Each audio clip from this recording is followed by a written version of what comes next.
Welcome, everybody. I'm Selena Rezvani, and you're joining Women and Work Culture.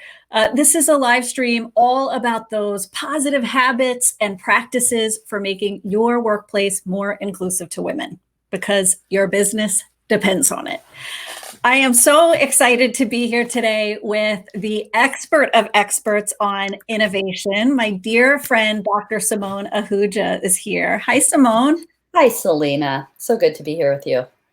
Same. I'm always so happy to see your face. And a big hello to our community who's joining us today. Drop us a note and tell us where in the world you're joining from. I already see Marcheri from Clay, New York, Anissa from Tampa Bay, and Michelle Wong saying hi this afternoon. Simone, I'm so excited to get to tell people a little bit about you and your really cool background. It's really only a sliver of what you've done. But Simone's the co-founder of Blood Orange, which is an innovation and strategy firm with its HQ in Minneapolis.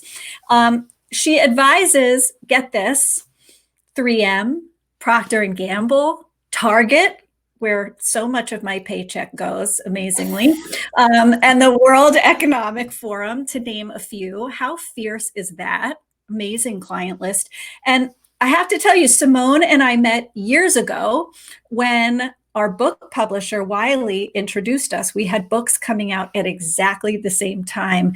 And I'm so grateful to them for matchmaking us, because it was really friendship at first sight, at least for me, Simone. Same. Simone is the co-author of an international bestseller, You Got Innovation. And today we're going to get to talk about her newest book, which is called Disrupt It Yourself. All about ways to power, intrapreneurs, right? To those passionate individuals who want to innovate inside companies, who want to push the cutting edge. So very excited to hear from you. As we go, friends, please send us your questions for Simone. We have some of our own, but we're going to try to get to yours as they relate to disrupting it yourself. And hi, by the way, Samantha in Boston, Pamela in Round Rock, Michelle in Dallas. So happy to see you all. So let's get right in, Simone. Your book is all about being intrapreneurial, right? A playful term. Yeah. I love. Your book's called Disrupt It Yourself. Will you tell us a little bit about what you mean by those words? Sure. Absolutely. And hi, everyone. Good to see everybody chatting in. Keep it going. We're looking forward to talking with you along the way here. So intrapreneurship, as you could imagine, is a lot like entrepreneurship, but it happens on the inside of large organizations. So might be a more formal organization. It could be a publicly held company. It could be a not-for-profit, but the idea is it's typically in an established institution. So the idea is you're not an entrepreneur kind of hacking ideas in your garage. You're really functioning more like an entrepreneur inside of the big organization. And the book Disrupt It Yourself really was the genesis of a few things. My first book that you mentioned, You Got Innovation, was all about frugal innovation and getting really connected to your end users. We'll talk a lot about that today. And how do you have better ideas so you can serve a huge host of end users? So maybe not just high-end customers with high margin products and services, but how are you more inclusive in your problem-solving process? And what I saw over the last several years is that process of ideation was getting better. People were understanding what it means to be divergent through processes like design thinking. But what I also saw is that it's sometimes really hard to move those ideas through big organizations. Mm-hmm. And for those of you who are a part of big organizations, we're going to share some strategies and tactics to help you do that today. For those of you who are more independent, we're going to share some strategies and tactics that are relevant to you as well. But that was the genesis of Disrupt Yourself, was thinking about, well, how do we take those big ideas and move them through, get them through to execution? Because ideas are great, but really show me the money means Show me the execution, right? And I mean that in show me the money in like a metaphorical and a realistic way. It's sort of like, how do I generate value for the end users that I serve so that I can keep going? Yeah. I think you're one of the first to really talk about don't just cater to your blue chip VIP clients and customers, like really think about the experience of the others. So I love that you're including and thinking that way at multiple levels. And I love your point too around entrepreneurship. It's kind of the ultimate, isn't it? As entrepreneurs, we can sometimes be an island out there on our own. And there's kind of a beauty, isn't there, to having the budgets, the brand, Yeah. right? Some of these fallbacks to kind of to back you up and strengthen, you know, your innovative idea. That's exactly right. And what I'll share is that today, when we're facing crises of COVID, a crises of racial, crisis of racial equity as well, and a lot of people are thinking, well, what's my role in this? How do I solve problems? These principles really can help you navigate those. I mean, we talk a lot about inclusivity, both in not only who are we solving problems for, but who's solving the problems. And that's each of you. Everybody who's watching here today, it's each of you. All of you have the potential to take your idea based on something that you've observed as a pain point and move it forward. So that's when we think about today, I think the call for inclusivity is more than ever. And I guess, in all of the challenges that are happening, the good news is there seems to be more openness and more interest in being inclusive. So these strategies will be even more impactful now than before. I love it. I love it. But it kind of requires us to look beyond the obvious a little bit, or look beyond the way it's always been done. Exactly. So I want to help make it like super concrete for people, if in case anyone's saying, what does this look like? Can you give us an example of a self-led kind of disruption? Sure. I'll give you an example in a large organization. An intrapreneur named Belanda Addis. So Belanda Addis is an organic chemist who still works at L'Oreal, and she's Haitian American. And I bring that up because she was working on mascara formulation there, but she always was concerned and disturbed by the fact that the company that she worked for and was happy to work for was making foundation that didn't match her deeper skin tone. And she was quite frustrated by this. And what I really love about Belanda is that she didn't sit back and she didn't wait for a top-down mandate. She went to her leadership and said, you know what? These products that we have that are supposed to serve people of color all over the world are really not cutting it. And you're supposed to be a leader in this category. And, to their credit, they said, show us what you got. Now, to an extent, I think what was really there's so many things that make sense about her situation. So what they did do is, instead of giving her a ton of resources, they didn't give her a big budget, they didn't give her a big team, they did give her lab space and some latitude. And that's a part of, what I think is the new management paradigm for the 21st century. If the old management paradigm was how do we keep people on the rails, the new management paradigm is how do we create space for people. So they created some space for her to experiment and test. And while she didn't have a big team, she leveraged, I think, one of the most important behaviors of an entrepreneur, and that is to enlist other people into her process. So not, hey, this is important to me, can you help me? But here's why this is important to everybody that we serve and why this might be important to you as well. And in fact, some of the people that she worked with had also experienced this problem, since they were teenagers or young adults that were saying, look, this product, this foundation, it looks chalky on me. It doesn't make sense. It's not right. And so what she did was leverage whatever resources she had available to her, lab time, the folks that she enlisted to work with her. And then she kind of tagged on to road shows that L'Oreal was already a part of to get next to the end user, to talk to them, to test on them, to understand what their needs are. Is this working? Is this not working? And ultimately, and I don't want to make it sound too easy like it was magic. It took a lot of tenacity and resilience and, sticking to it. And again, they had a ton of knowledge between them and passion around this. They emerged with a blockbuster product that was one of the best sellers ever for L'Oreal. So there are a few things at play here. One is this idea of, am I waiting for permission? Right? Or am I waiting for a top-down mandate, or do I spot a problem because I either have experienced it myself or I observed others experiencing it. Mhm. And then the other thing is, using the resources that you have at hand, right? Whatever is available to me. And that doesn't include just financial resources and other resources like space. It also includes knowledge. Who is in your knowledge ecosystem, and how do I bring them in here? Because that, I think, is one of the most underutilized resources when we think about solving problems. People think we have to do it all ourselves, and that's almost never true.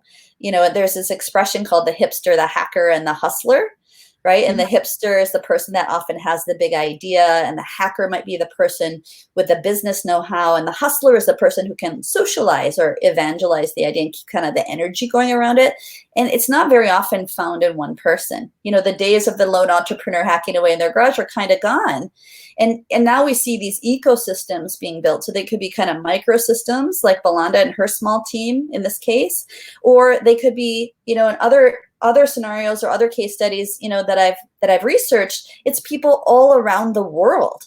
So the beauty of this was they kept it frugal. It was kind of permissionless in that they weren't waiting for a top-down mandate, and they got into action. That's key. You got so many likes and loves telling Belanda's story, and I'm so inspired hearing that. One of the issues we talk about sometimes on this show is, counting up all the things you're not, or what you don't have knowledge-wise or experience-wise, rather than, focusing on how you could get that other places and how important it is to seek it out from other places. So I love your comment. It's not found in one person. Ask yourself, who could I tap, right? Who could I leverage? Who does know a little more about this than me? It doesn't all have to be you. It doesn't all have to be you, and it takes the pressure off. And I just want to address Anissa's question about pitching. How do I do this? What if I have an idea, but I'm not confident pitching? I would say one of the biggest things is, again, tap into your network. There are a lot of simple pitching frameworks that are out there that can help you organize your thoughts. And I think one of the most important things to think about is, who can help you with that? Can you practice? Simple as, can you practice in front of them? But then, what is the data? What is the small data you can gather even before you give your pitch? One of the probably, I would say, it's not a mistake per se, but it's not maybe the most effective strategies. People go into leadership and say, I've got this idea. And leadership may or may not respond to that. But when you have something that you've observed, that you've pulled some data around it, like I didn't ask anyone. I went and talked to these 10 people, here's what they told me. You kind of synthesize it into, here are the key themes, and then even some real quotes from the user. So it's not your words, it's their words. Then you start to have something that makes the pitch more compelling, right? So Anissa, I would say, leverage simple things like pitch frameworks, go to your network, ask them to help you refine your message and to practice, and then go into your pitch with some early data. I love that, because every time I've seen and interviewed a woman executive who gathered data, she said, guess what? I became the world's expert on that data. I then became the person with that unique overlap of data points, and people seek you out after that for it. That's exactly right. What a smart actually, way. I'll add to that, Selena, because if we think about what is intrapreneurship and what is the at the core of disrupt it yourself innovation, it's empathy and not making assumptions, right? So very often what we find, I was talking with a group yesterday that was saying, we just, as their entire model has changed from in-person to digital, they were saying, we just realized we are building solutions for ourselves. And it was a pretty homogeneous group of people. And they said, we realized that we are making a ton of assumptions about our end users, and the way that we were trying to help them solve problems doesn't really serve them. So once you go in without the assumptions and you go in with the data, I think it does really give you an edge, and it does really make you a bit of an expert, because while it sounds so basic that of course you'll talk to your end users and they can't always articulate what their needs are, but you can observe sometimes what are their pain points. You can start to pull it together as you start talking to and walking in their shoes a little bit. It does. It makes you the expert. It puts you in the forefront, and it gives you some good grounding to stand on if you're making a case for why something should move forward. I love it. And it seems like it requires, Simone, some humility to not assume, right? Sometimes we have this picture of leadership in our head that's got a lot of bluster. Yeah. And, I've got all the answers and I'm so the expert, pressure to be that person. And so I love your reminder to not make assumptions, be more the blank slate. Well, here's what I think is really interesting. And as I was thinking about you, and I've watched your LinkedIn lives before and really enjoyed them, and I especially appreciate the focus on women. And if we think about what it is that women can bring, there are a couple of things, and I think one of those is empathy and more listening. If there's one thing that often gets missed in solving problems for our end users, and by end users I mean it could be a paying customer, it could be anyone that touches the product or the service or the business model that you're trying to put forward.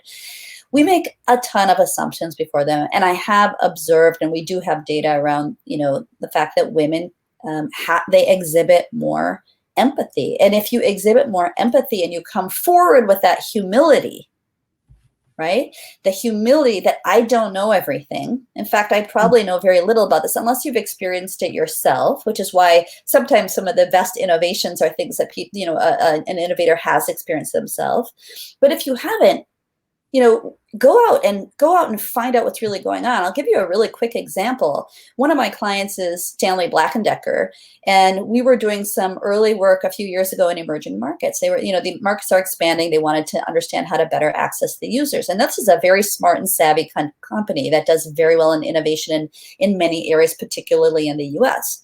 But like a lot of companies, as they were branching out into emerging markets, they made an assumption that end users really wanted cheaper products. Mm-hmm. And we said, well, how do we know that? Is that really true? And we went there and we did some ethnographic research. So that's kind of like the anthropologist's approach, right? You walk in their shoes, you go to their homes, you understand what their aspirations. And what we found is that the people that we were talking to, these were electricians, plumbers, carpenters, we found out that they did want high value products, but they also wanted access to affordable finance. They wanted to understand how to grow their business. They wanted to understand how to educate themselves and the people around them so they could pass on the business to their kids. They wanted mobility. So there were a whole host of things that they wanted that we were making assumptions about originally till we went in and did this research. So that's where I think women especially can bring their empathy, bring their hearts forward. And it's funny because I think sometimes we struggle with this because it can be seen as too soft. It can feel like it's not tangible or it's not formidable enough to bring forward into a business environment. But actually, interestingly, businesses are starting to flip that now. And I think if you can bring forward that empathy and that heart, get rid of the assumptions with the data, then you have a win. Yeah, I mean, that sounds hard to turn down and say no to. If you got the data, really, and you've stepped into somebody else's shoes, because we've seen this with women time and time again with products where they were not at the table. They were not at the design table. And guess what? Those products or services didn't work for women or for women's physicality, right? And they had to be retrofitted. How about designing it right the first time? How about listening? And like you say, how about that humility? And I'm going to just address this other question from Anissa about when your company's having a bad quarter. Actually, the data shows that the companies that are innovating even times of crisis like this one by far outperform. I think it's about 30% over the long term organizations that shut down innovation. And I think what's really interesting is that the forward-looking companies, and you probably have to find the forward-looking leaders if it's not a company-wide ethos, they are understanding everything's kind of accelerated right now. Like if we think about problem solving, COVID, for example, has really accelerated. Everybody's aware that, we have really moved to digital, right? Where it was sort of well, do we need to meet digitally? Now it's like, well, do we really need to meet in person, right? So a lot of things that were sort of in the purview of organizations is becoming compressed and catalyzed. So I think it's an especially important time to bring those forward. And I'll share with you too, Anissa, how you can do it is, in addition to gathering that early data, is making small bets. I think one of the things that, as individuals or groups, we don't have to do a massive pilot with a rollout to 1,800 stores. It can be a tiny, tiny experiment. Companies like Intuit call it a unit of one. Test it out with that one end user who you think will benefit from this product, service, or business model. One. If your hypothesis is proven, great, keep going. If it's disproven, that's great too. You're learning, so capture the learning, adjust your hypothesis if needed, or stop working on it. But if it's moving in a direction where you're learning, keep going. Go to 5 end users, go to 10 end users, and it can be very, very tiny. So I think that's one of the principles too of Disrupt Yourself I would want to emphasize both to individuals outside of large organizations and intrapreneurs is, let's go from making big bets to tiny bets and little experiments where we take small action steps. And I always like to say, when we think about what are the action steps we can use to solve a specific problem, I always like to say that, a third grader should be able to understand what you're talking about. Maybe they can't execute on it, but they should be able to understand. And it should be something that you can look at your list and be like, I could do that right now. I could do that 15 minutes to find out if there are any subject matter experts here in my network right now, as opposed to, sometimes I'll get things like, well, my next step is to influence senior leadership. Well, that's pretty overwhelming, right? So you got to break these things down step by step so that even if there's a bad quarter, you can make a case for why it's a low risk. This is great. So, because I think Anissa's question brings up an important point. There is somebody who's wondering, yeah, but if I put this exciting idea forward, this proposal forward, even if it has data, kind of what if it's ruinous to me?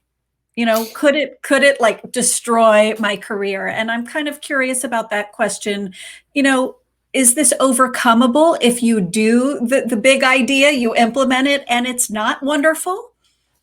If you get to that phase where you go to implementation and then it doesn't work. So so I was kind of joking with a journalist who was interviewing me about intrapreneurship, but he actually made it kind of a headline, and I called it Entrepreneur Protection Program. There needs to be these in organizations because, there is a risk. There is a risk when you get into innovation programs, especially because they can change around in organizations fairly rapidly. So I think it makes sense to to keep yourself kind of balanced. But the value of bringing these ideas forward, I think, outweighs the risk. And here's the thing. Most companies today are starting to finally understand that they have to become learning organizations. This is a part of that humility you were talking about earlier, Selena, because if you're always looking for a big win, you're never going to hit them all. And that's always true, whether or not it's a big innovative idea or not. If it's something super incremental, if you call, the cherry Coke is innovation because we made it a new flavor.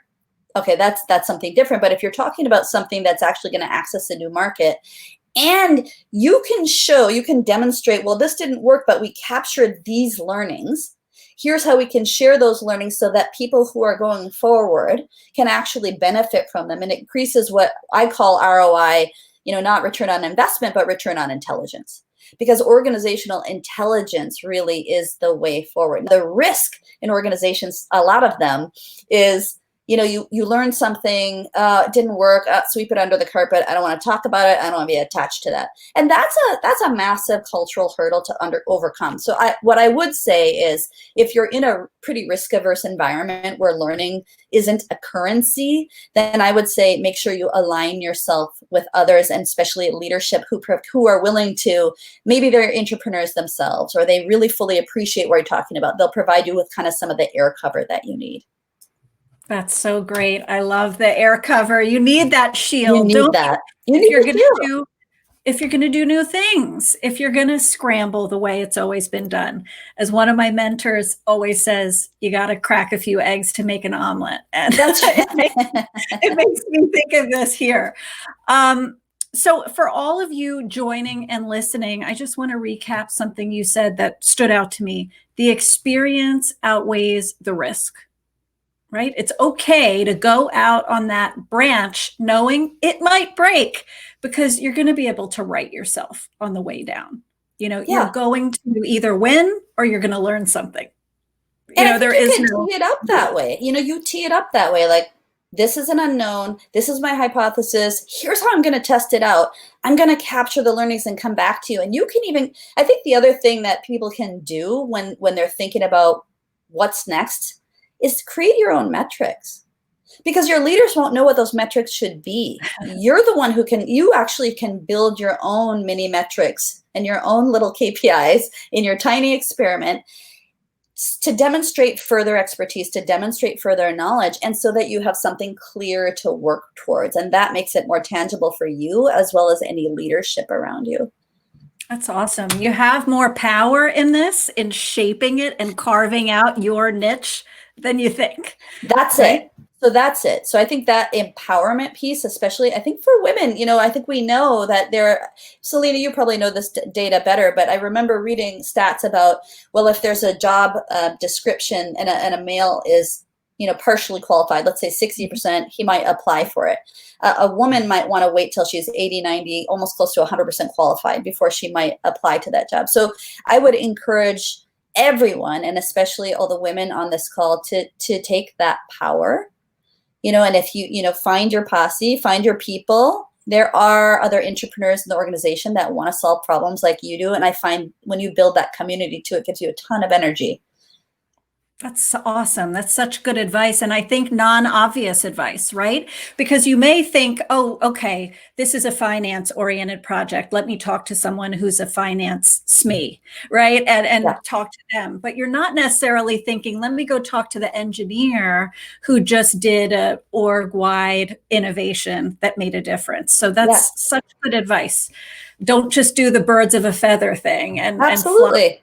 For two reasons, right? So one is Yeah. for support, and then one is because they might have a totally different lens to help you solve your problem.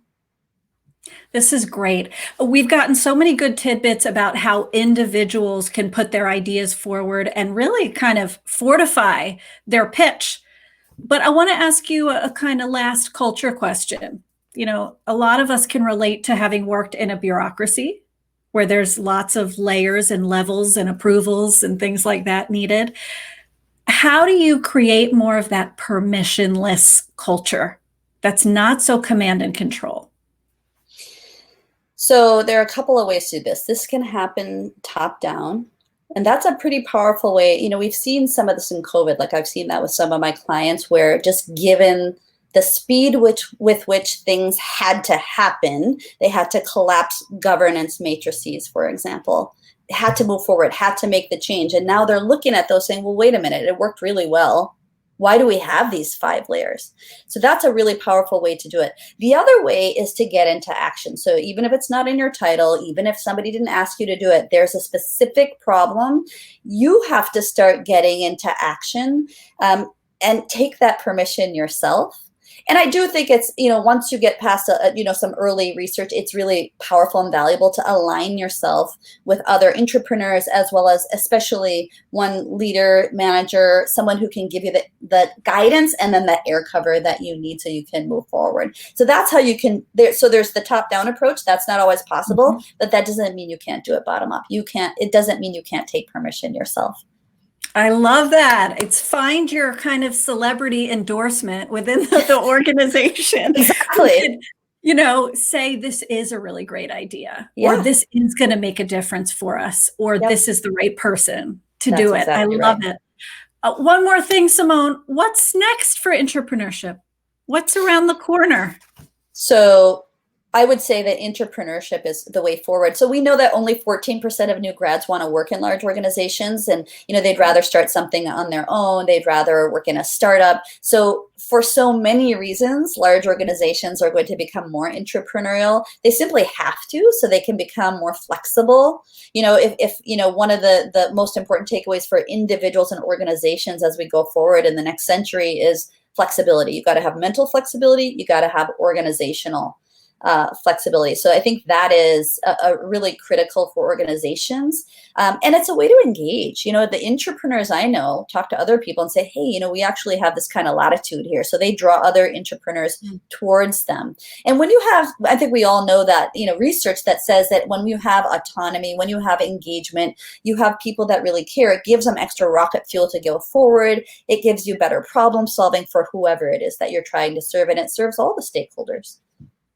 Well, you're getting lots of hearts and love for that. If there are entrepreneur stories in your organization, share them, right? Don't sit on them. Don't That's exactly let them right. be the secret. Be somebody who's sharing them and making them open. So you're inspiring that wave of innovation. I want to thank you so much, Simone. This has been such a power half hour. It's really exciting to see the impact you're having in the engagement crisis. You're helping people be more engaged in organizations. You're helping leaders, unleash from their talent their full contributions, all their ideas and thinking. So thank you for all the stuff you're doing. And by the way, on a friend level, you're just as generous and encouraging as you are wicked smart. So thanks, thank Selena. you. Thank Keep you. sparkling. Keep sparkling. You all can learn about Simone's awesomeness through her book, Disrupt It Yourself. So well written and conversational. I encourage you to go get it. Her HBR articles and links, which you'll see in our show notes, and even her online courses, which are awesome. So check those out. I hope you'll also stay in touch with me. Check out my LinkedIn learning courses to power up your confidence to do things like make that big pitch. Sign up for my newsletter, which you'll see at the end, and follow me here on LinkedIn if you're not already. Thank you to our wonderful community. Thank you, Simone. My pleasure. Thank you, Selena. And thanks for all the great questions and comments here. Yeah. And for all of you, go forth and disrupt it. I Thanks. hope all of you stay Yeah. healthy, stay well, and lead on. Thanks again.